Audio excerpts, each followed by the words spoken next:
O Grande Conflito. Capítulo 17. A esperança que infunde alegria.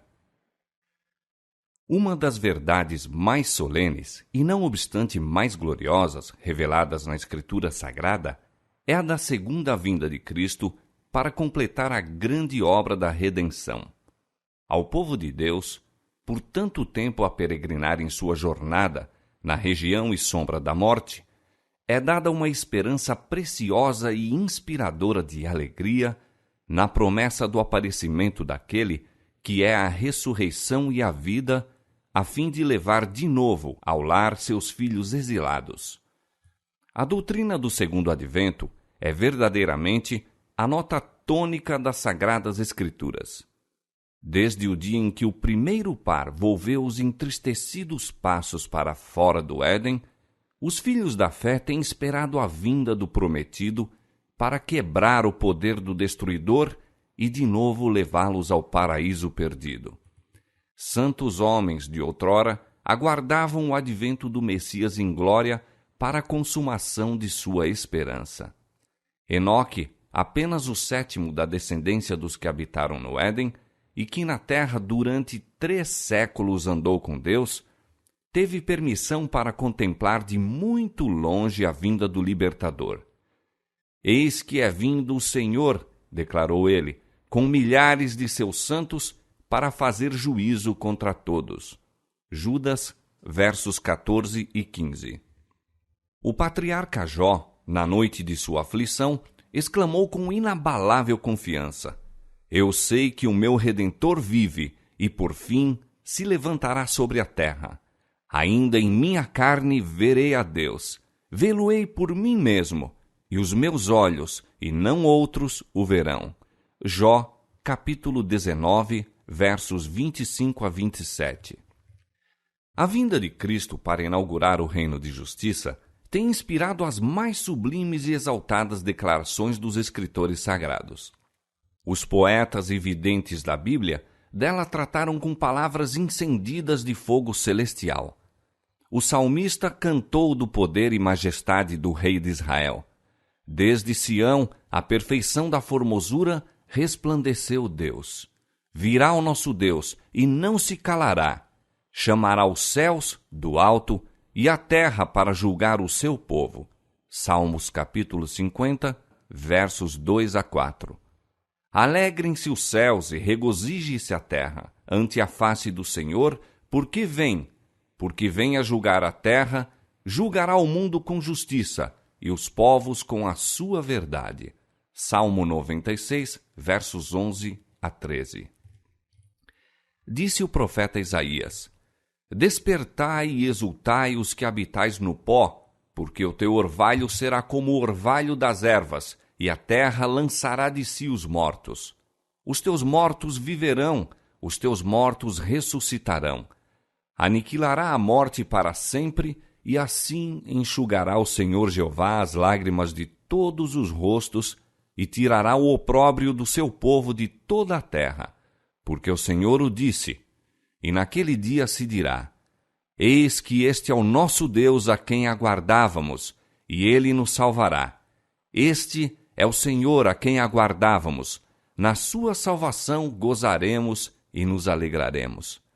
Isaías, capítulo 26, verso 19, capítulo 25, versos 8 e 9. E Abacuque, transportado em sua visão, contemplou seu aparecimento. Deus veio de Temã e o santo do monte de Parã. A sua glória cobriu os céus e a terra encheu-se de seu louvor. E o seu resplendor era como a luz. Parou e mediu a terra. Olhou e separou as nações. E os montes perpétuos foram esmiuçados. Os outeiros eternos se encurvaram. O andar eterno é seu. Andaste sobre teus cavalos e teus carros de salvação. Os montes te viram e tremeram. Deu o abismo a sua voz, levantou as suas mãos ao alto. O sol e a lua pararam nas suas moradas. Andaram à luz das tuas frechas, ao resplendor do relâmpago da tua lança. tu saíste para o salvamento do teu povo, para salvamento do teu ungido. Abacuque capítulo 3, versos 3 a 13. Quando o Salvador estava prestes a separar-se de seus discípulos, confortou-os em sua tristeza com a segurança de que viria outra vez. Não se turbe o vosso coração. Na casa de meu Pai há muitas moradas. Vou preparar-vos lugar, e se eu for e vos preparar lugar, virei outra vez e vos levarei para mim mesmo. João capítulo 14, versos 1 a 3. E quando o Filho do Homem vier em sua glória, e todos os santos com ele, então se assentará no trono de sua glória, e todas as nações serão reunidas diante dele. Mateus capítulo 25, versos 31 e 32. Os anjos que por momentos se detiveram no Monte das Oliveiras depois da ascensão de Cristo, repetiram aos discípulos a promessa de sua volta. Esse Jesus, que dentre vós foi recebido em cima no céu, há de vir assim como para o céu o vistes ir. Atos capítulo 1, verso 11. E o apóstolo Paulo, falando pelo Espírito de inspiração, testificou: o mesmo Senhor descerá do céu com alarido e com voz de arcanjo e com a trombeta de Deus. 1 Tessalonicenses capítulo 4, verso 16. Diz o profeta de Patmos: eis que ele vem com as nuvens, e todo o olho o verá. Apocalipse capítulo 1, verso 7. Em torno de sua vinda agrupam-se as glórias daquela restauração de tudo, de que Deus falou pela boca de todos os seus santos profetas desde o princípio. Atos capítulo 3, 21. Quebrar-se-á então o prolongado domínio do mal.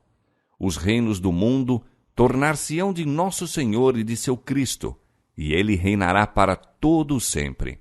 Apocalipse capítulo 11, verso 15. A glória do Senhor se manifestará, e toda a carne juntamente a verá. O Senhor Jeová fará brotar justiça e o louvor para todas as nações. Ele será por coroa gloriosa e por grinalda formosa para os restantes de seu povo. Isaías capítulo 40, verso 5, capítulo 61, verso 11 e capítulo 28, verso 5. É então que o pacífico e longamente almejado reino do Messias se estabelecerá sob todo o céu. O Senhor consolará a Sião, consolará a todos os seus lugares assolados, e fará os seus desertos como o Éden, e a sua solidão como o jardim do Senhor. A glória do Líbano se lhe deu, a excelência do Carmelo e Saron.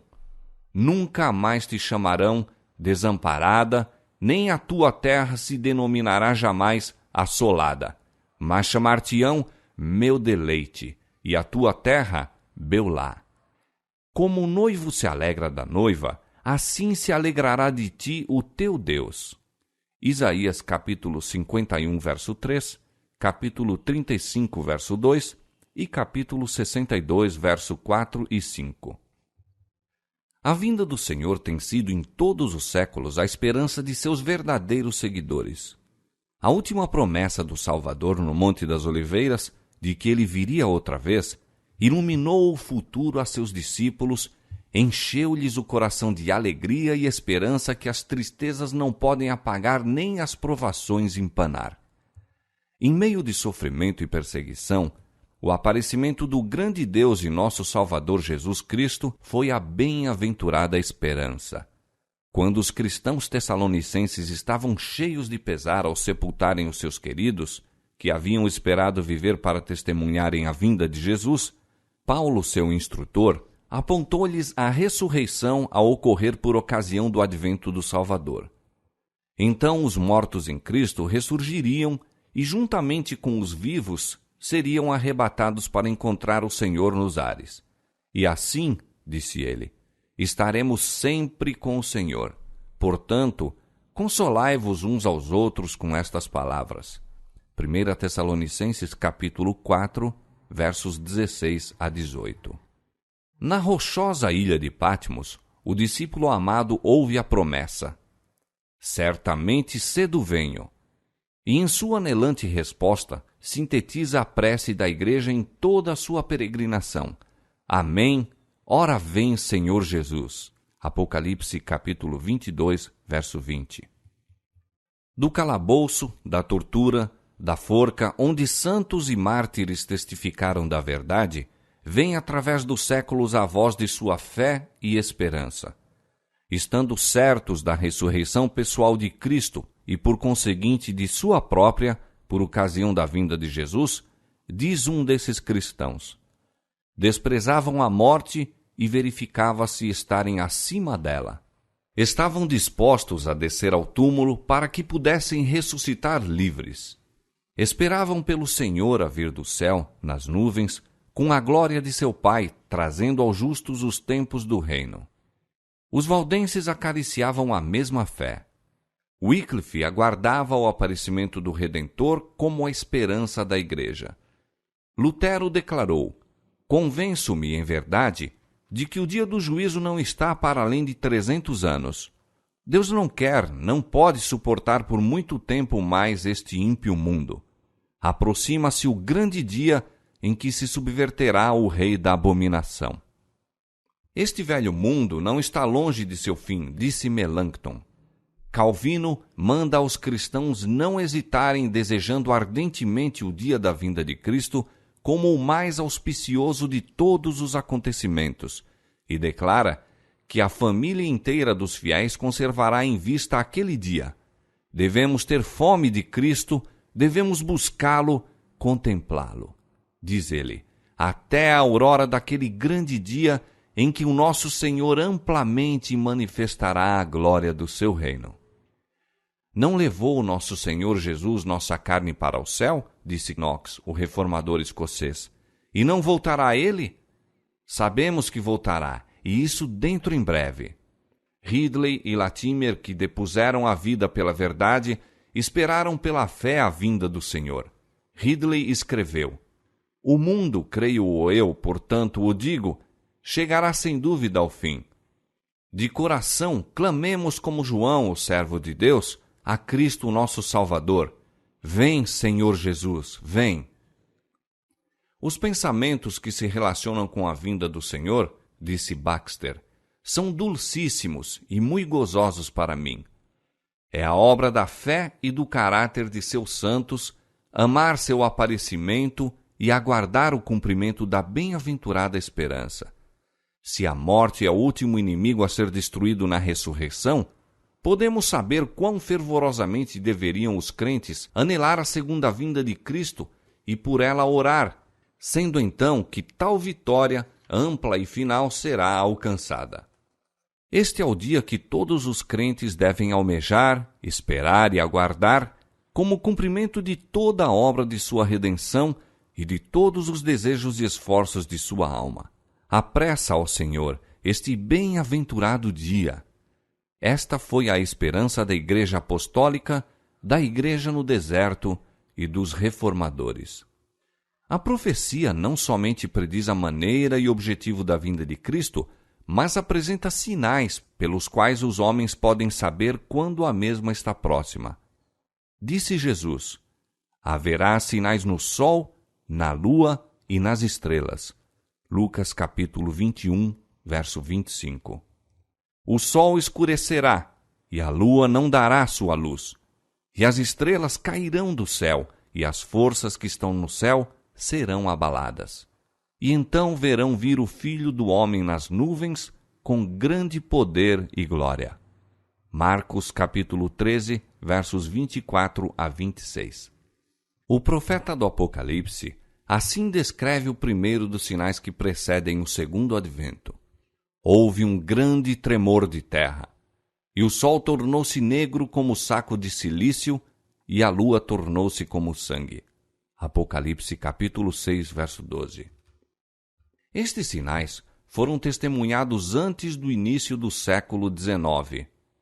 Em cumprimento desta profecia, ocorreu no ano 1755 o mais terrível terremoto que já se registrou.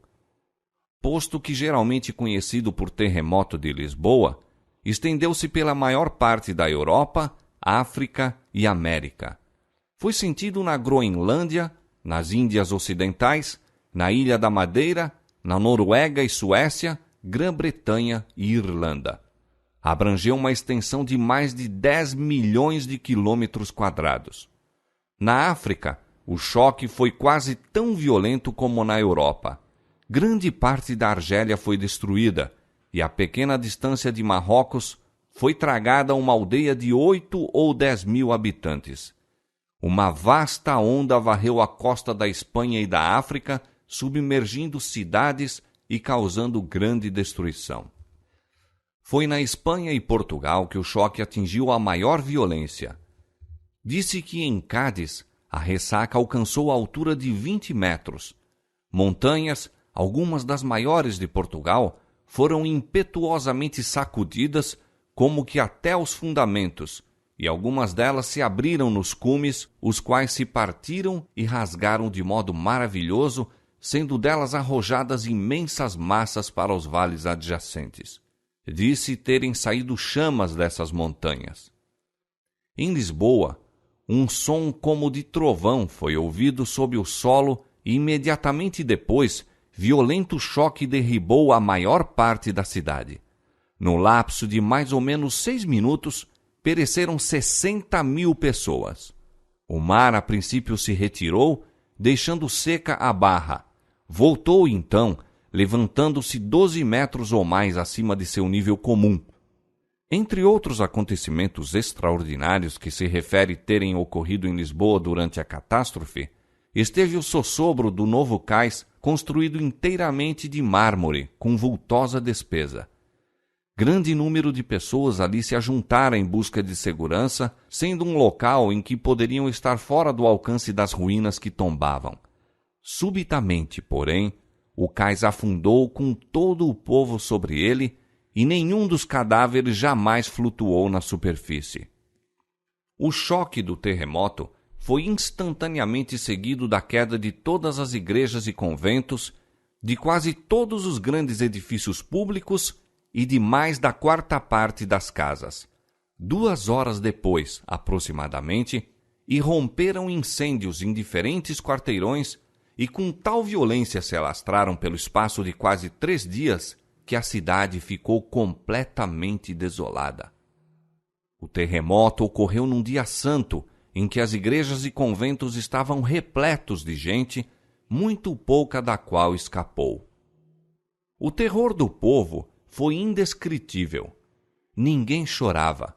Estava além das lágrimas. Corriam para aqui e para acolá, em delírio, com horror e espanto, batendo no rosto e no peito, exclamando: "Misericórdia! É o fim do mundo!" Mães esqueciam-se de seus filhos e corriam para qualquer parte, carregando crucifixos. Infelizmente, muitos corriam para as igrejas em busca de proteção, mas debalde foi exposto o sacramento. Em vão as pobres criaturas abraçaram os altares. Imagens, padres e povo foram sepultados na ruína comum.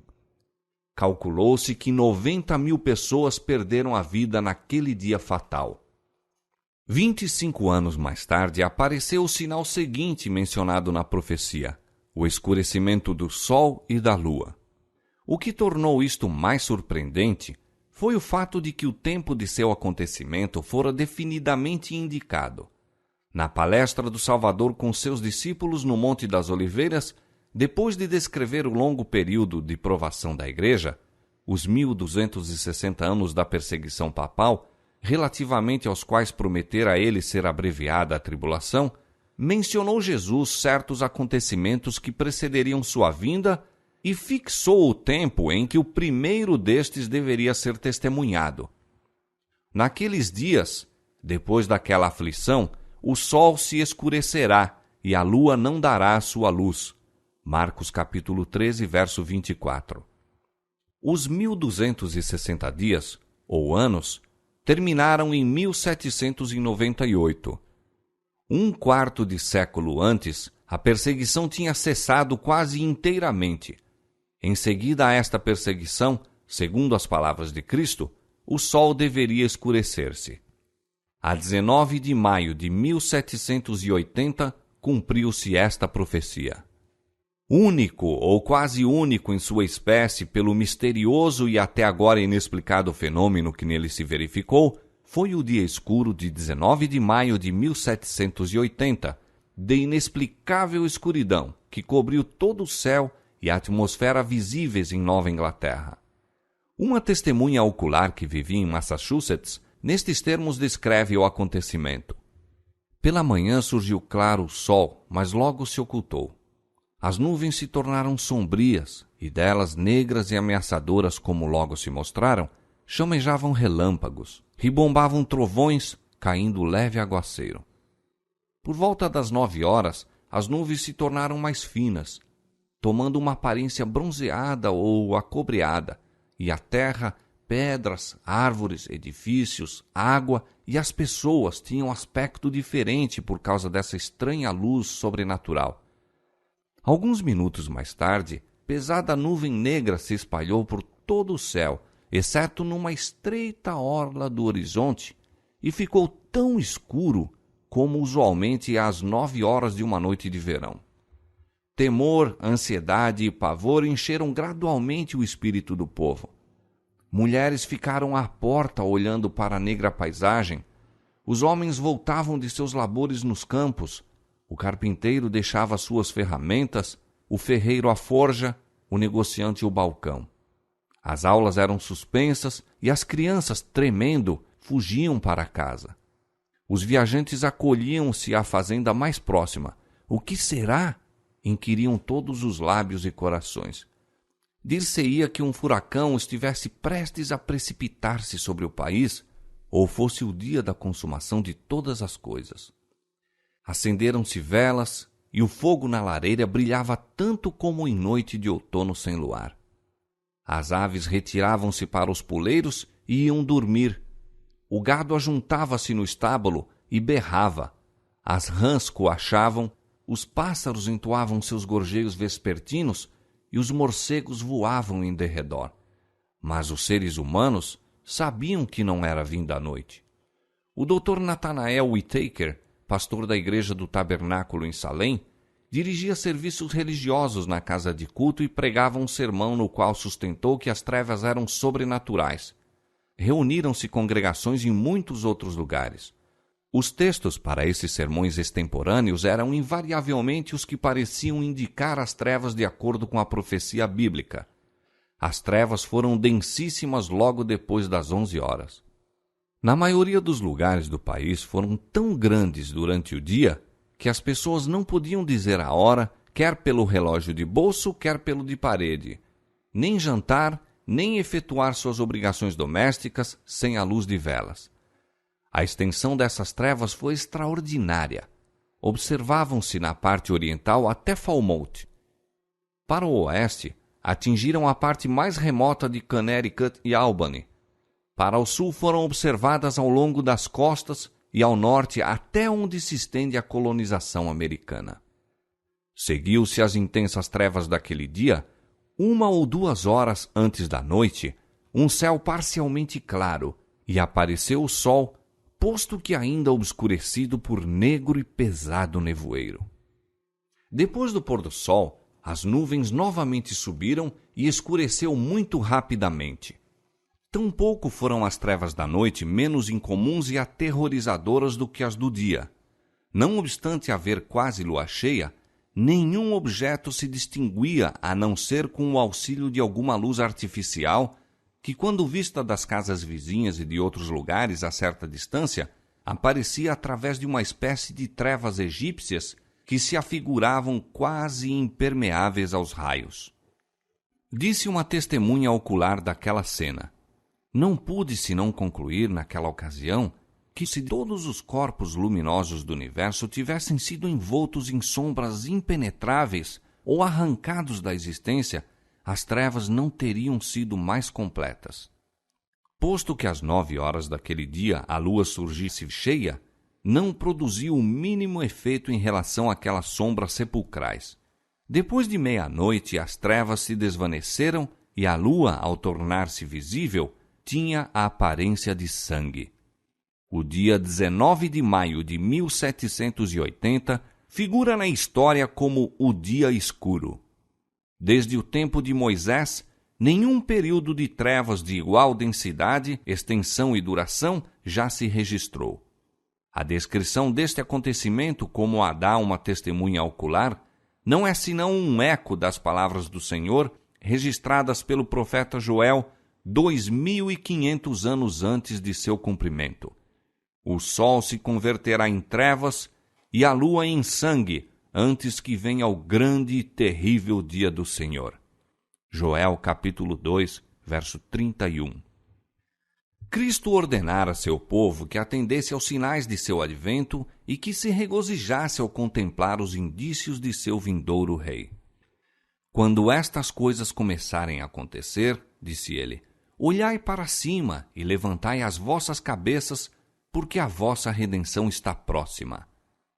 Ele indicou a seus seguidores as árvores a brotarem na primavera e disse, quando já têm rebentado, vós sabeis por vós mesmos, vendo-as, que perto está já o verão.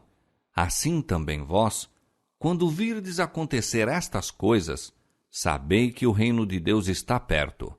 Lucas capítulo 21, versos 28, 30 e 31. Mas como o espírito de humildade e devoção na igreja cedera lugar ao orgulho e formalismo, esfriaram o amor a Cristo e a fé em sua vinda. Absorto nas coisas mundanas e na busca dos prazeres, o povo professo de Deus estava cego às instruções do Salvador relativas aos sinais de seu aparecimento. A doutrina do segundo advento tinha sido negligenciada. Os textos que a ela se referem foram obscurecidos por interpretações errôneas, a ponto de ficarem em grande parte esquecidos e ignorados. Especialmente foi este o caso nas igrejas da América.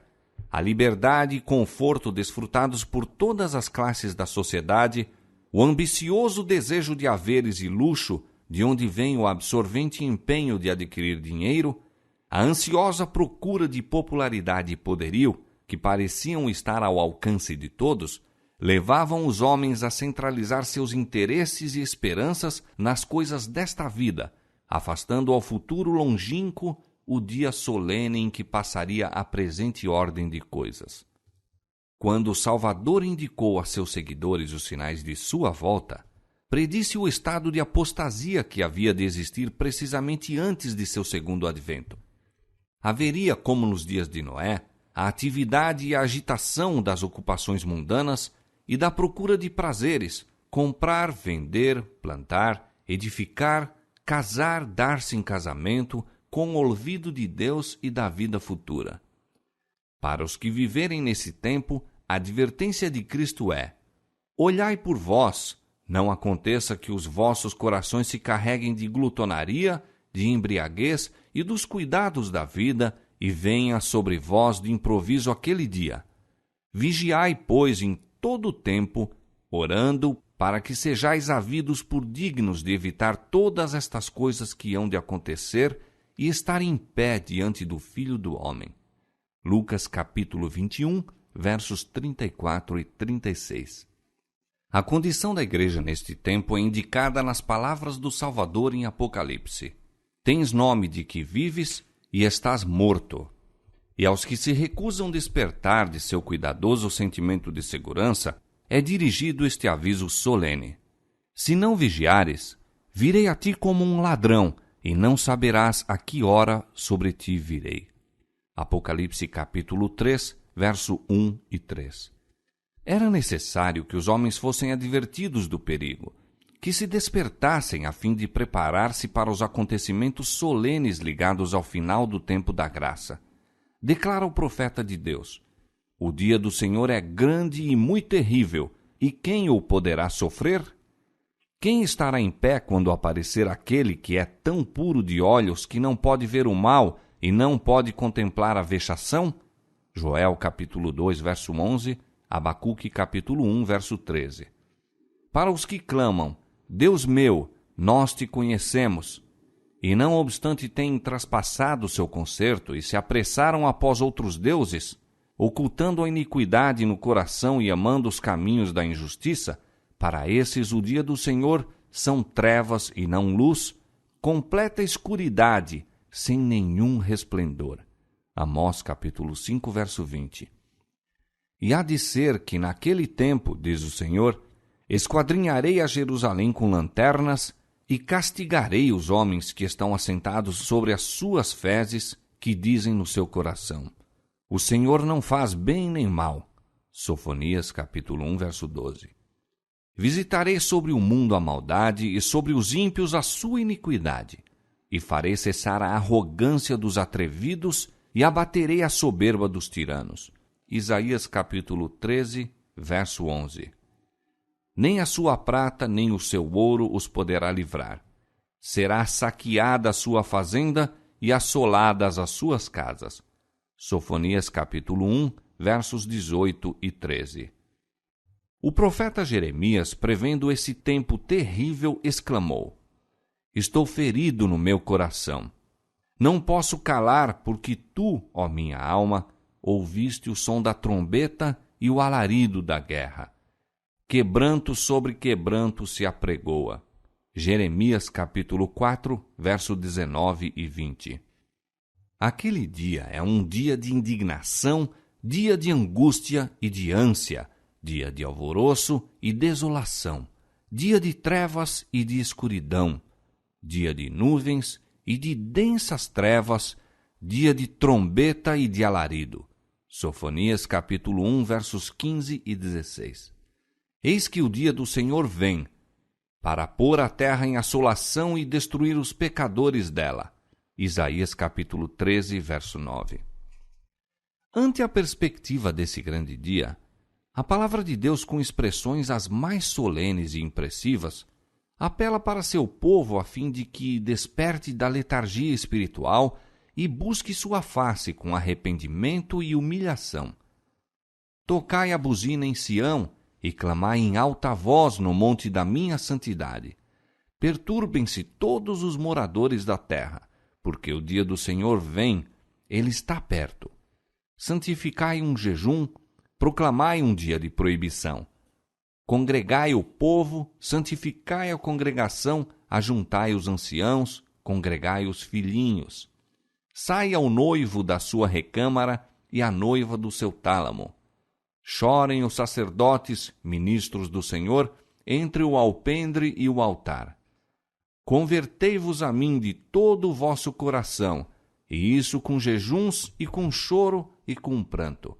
E rasgai o vosso coração, e não os vossos vestidos, e convertei-vos ao Senhor vosso Deus, porque ele é misericordioso, compassivo e tardio em irar-se, e grande em beneficência. Joel capítulo 2, verso 1, versos 15 a 17, verso 12 e 13. A fim de preparar um povo para estar em pé no dia de Deus, deveria realizar-se uma grande obra de reforma. Deus viu que muitos dentre seu povo professo não estavam edificando para a eternidade e, em sua misericórdia, estava prestes a enviar uma mensagem de advertência a fim de despertá-los de seu torpor e levá-los a preparar-se para a vinda de Jesus. Esta advertência temo-la em Apocalipse 14. Apresenta-se-nos ali uma tríplice mensagem como sendo proclamada por seres celestiais e imediatamente seguida pela vinda do Filho do Homem para recolher a messe da terra. A primeira dessas advertências anuncia o juízo que se aproxima. O profeta contempla um anjo voando pelo meio do céu, tendo o evangelho eterno para o proclamar aos que habitam sobre a terra e a toda a nação e tribo e língua e povo, dizendo com grande voz: temei a Deus e dai-lhe glória, porque vinda é a hora do seu juízo. E adorai aquele que fez o céu e a terra e o mar e as fontes das águas. Apocalipse capítulo 14, versos 6 e 7. Declara-se que esta mensagem é parte integrante do Evangelho eterno. A obra de pregar o Evangelho não foi cometida aos anjos, mas confiada aos homens. Santos anjos têm sido empregados na direção desta obra. Têm eles a seu encargo os grandes movimentos para a salvação dos homens, mas a proclamação do Evangelho propriamente dita é efetuada pelos servos de Cristo sobre a terra. Homens fiéis, que eram obedientes aos impulsos do Espírito de Deus e aos ensinos de sua palavra, deveriam proclamar esta advertência ao mundo. Eram eles os que haviam atendido à muito firme palavra dos profetas, à luz que alumia em lugar escuro até que o dia esclareça e a estrela da alva apareça. Tinham estado a buscar o conhecimento de Deus mais do que a todos os tesouros escondidos, considerando-o melhor do que a mercadoria de prata e a sua renda do que o ouro mais fino. Provérbios capítulo 3, verso 14. E Deus lhes revelou as grandes coisas do reino. O segredo do Senhor é para os que o temem, e ele lhes fará saber o seu conserto. Salmo 25, verso 14. Não foram os ilustrados teólogos que tiveram compreensão desta verdade e se empenharam em proclamá-la. Houvessem eles sido atalaias fiéis, pesquisando as Escrituras com diligência e oração, e teriam conhecido o tempo da noite, as profecias ter-lhes-iam patenteado os acontecimentos prestes a ocorrer. Eles, porém, não assumiram tal atitude, e a mensagem foi confiada a homens mais humildes. Disse Jesus: Andai enquanto tendes luz, para que as trevas não vos apanhem. João capítulo 12, verso 35. Os que se desviam da luz que Deus lhes deu, ou negligenciam buscá-la quando está ao seu alcance, são deixados em trevas. Declara, porém, o Salvador: Aquele que me segue não andará em trevas, mas terá a luz da vida. João capítulo 8, verso 12. Quem quer que esteja com singeleza de propósito, procurando fazer a vontade de Deus, atendendo fervorosamente à luz já dada, receberá maior luz. Será enviada àquela alma alguma estrela de fulgor celestial para guiá-la em toda a verdade. No tempo do primeiro advento de Cristo, os sacerdotes e escribas da santa cidade a quem foram confiados os oráculos de Deus poderiam ter discernido os sinais dos tempos e proclamado a vinda do prometido. A profecia de Miqueias designou o lugar de seu nascimento. Miqueias capítulo 5, verso 2. Daniel especificou o tempo em que viria. Daniel capítulo 9, 25. Deus confiou estas profecias aos dirigentes judeus. Estariam sem desculpas se não soubessem nem declarassem ao povo que a vinda do Messias estava às portas. Sua ignorância era o resultado da pecaminosa negligência. Os judeus estavam edificando túmulos aos profetas assassinados, enquanto pela deferência com que tratavam os grandes homens da terra prestavam homenagem aos servos de Satanás. Absortos em suas ambiciosas lutas para conseguir posição e poderio entre os homens, perderam de vista as honras divinas que lhes eram oferecidas pelo Rei do Céu. Com profundo e reverente interesse deveriam encontrar-se a estudar o lugar, o tempo, as circunstâncias do grande acontecimento da história universal, a vinda do Filho de Deus para cumprir a redenção do homem. Todo o povo deveria ter estado a vigiar e esperar para que pudessem achar-se entre os primeiros a dar as boas-vindas ao Redentor do mundo. Mas ai, em Belém, 2 fatigados viajores, procedentes das colinas de Nazaré, percorrem em toda a extensão a estreita rua até a extremidade oriental da cidade, procurando debalde um lugar de repouso e abrigo para a noite. Porta alguma se achava aberta para os receber. Sob miserável telheiro preparado para o gado, encontraram finalmente refúgio, e ali nasce o Salvador do mundo. Anjos celestiais tinham visto a glória de que o Filho de Deus participava com o Pai antes que o mundo existisse, e com profundo interesse haviam aguardado o seu aparecimento na terra como uma ocorrência repleta das maiores alegrias para todo o povo. Foram designados anjos para levar as alegres novas aos que estavam preparados para recebê-las e que alegremente as tornariam conhecidas aos habitantes da terra. Cristo se abatera para tomar sobre si a natureza do homem. Deveria ele suportar um peso infinito de misérias ao fazer de sua alma oferta pelo pecado. Todavia, desejavam os anjos que, mesmo em sua humilhação, o Filho do Altíssimo pudesse aparecer diante dos homens com uma dignidade e glória condizentes com seu caráter.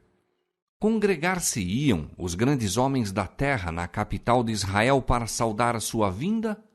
Apresentá-lo-iam legiões de anjos à multidão expectante? Um anjo visita a terra a fim de ver quais os que se achavam preparados para receber Jesus. Não pode, porém, distinguir sinal algum de expectação. Não houve voz alguma de louvor e triunfo anunciando que o tempo da vinda do Messias está às portas. O anjo paira por algum tempo sobre a cidade escolhida e o templo onde a presença divina tinha sido manifestada durante séculos. Mas, mesmo ali, há idêntica indiferença. Os sacerdotes, em sua pompa e orgulho, estão oferecendo profanos sacrifícios no templo. Os fariseus estão em altas vozes discursando ao povo ou fazendo jactanciosas orações nas esquinas das ruas.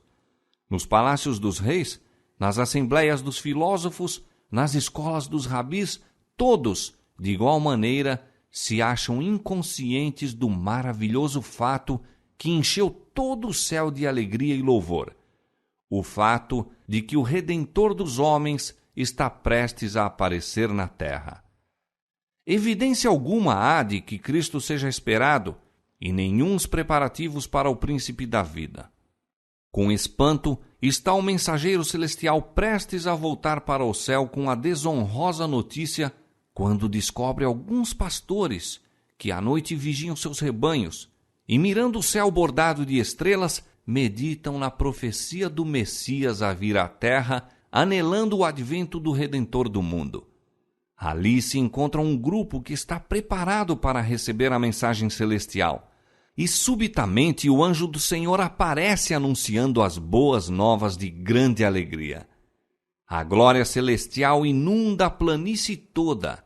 Aparece uma incontável multidão de anjos e, como se fora demasiado grande alegria para um só mensageiro trazê-la do céu, uma multidão de vozes irrompe em antífonas que todas as nações dos salvos um dia entoarão. Glória a Deus nas alturas, paz na terra, boa vontade para com os homens. Lucas capítulo 2, verso 14. Que lição encerra a maravilhosa história de Belém! Quanto ela reprova nossa incredulidade, nosso orgulho e amor próprio! Quanto nos adverte a nos precavermos para que não aconteça que pela nossa criminosa indiferença deixemos também de discernir os sinais dos tempos e, portanto, não conheçamos o dia de nossa visitação. Não foi somente nas colinas da Judéia, nem apenas entre os humildes pastores que os anjos encontraram os que se achavam vigilantes pela vinda do Messias. Na terra dos gentios havia também os que por ele esperavam. Eram homens sábios, ricos e nobres filósofos do Oriente. Investigadores da natureza, haviam os magos visto a Deus em sua obra. Pelas escrituras hebraicas tinham aprendido acerca da estrela que deveria surgir de Jacó e com ardente desejo esperavam a vinda daquele que seria não somente a consolação de Israel, mas uma luz para alumiar as nações e salvação até os confins da terra. Lucas capítulo 2, versos 25 e 32, Atos capítulo 13, verso 47. Buscavam a luz, e luz procedente do trono de Deus iluminou-lhes o caminho para os pés. Enquanto os sacerdotes e rabis de Jerusalém, os pretensos depositários e expositores da verdade, se encontravam envoltos em trevas, a estrela enviada pelo céu guiou os estrangeiros gentios ao lugar do nascimento do recém-nascido rei. É para os que o esperam que Cristo deve aparecer a segunda vez sem pecado para a salvação. Hebreus capítulo 9, verso 28. Semelhante às novas do nascimento do Salvador, a mensagem do segundo advento não foi confiada aos dirigentes religiosos do povo. Eles não haviam preservado sua união com Deus, recusando a luz do céu. Não eram, portanto, do número descrito pelo apóstolo Paulo. Mas vós, irmãos, já não estais em trevas, para que aquele dia vos surpreenda como um ladrão, porque todos vós sois filhos da luz e filhos do dia. Nós não somos da noite nem das trevas. 1 Tessalonicenses capítulo 5, versos 4 e 5. Os atalaias sobre os muros de Sião deveriam ter sido os primeiros a aprender as novas do advento do Salvador, os primeiros a alçar a voz para proclamar achar-se ele perto, os primeiros a advertir o povo a fim de que se preparasse para a sua vinda. Entregavam-se, porém, ao comodismo, sonhando em paz e segurança, enquanto o povo dormia em seus pecados.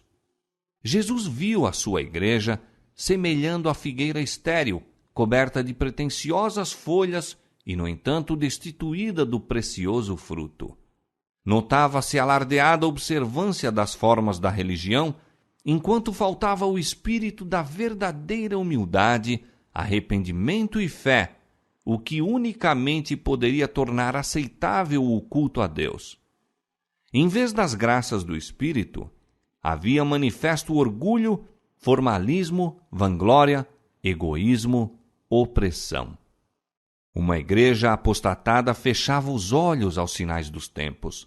Deus não a abandonou, nem permitiu que sua fidelidade lhe faltasse. Dele, porém, afastara-se e separara-se de seu amor. Recusando-se ela a satisfazer as condições, suas promessas não foram para com ela cumpridas. Esse é o resultado certo de não apreciar nem aproveitar a luz e privilégios que Deus confere. A menos que a igreja siga o caminho que lhe abre a providência, aceitando todo o raio de luz, cumprindo todo o dever que lhe seja revelado, a religião fatalmente degenerará em formalismo e desaparecerá o espírito da piedade vital. Esta verdade tem sido repetidas vezes ilustrada na história da igreja. Deus requer de seu povo obras de fé e obediência correspondentes às bênçãos e privilégios conferidos. A obediência exige sacrifício e implica uma cruz. E este é o motivo por que tantos dentre os professos seguidores de Cristo se recusam a receber a luz do céu e, como aconteceu com os judeus de outrora, não conhecem o tempo de sua visitação. Por causa de seu orgulho e incredulidade, o Senhor os passa por alto e revela sua verdade aos que, à semelhança dos pastores de Belém e dos magos do Oriente, têm prestado atenção a toda a luz que receberam.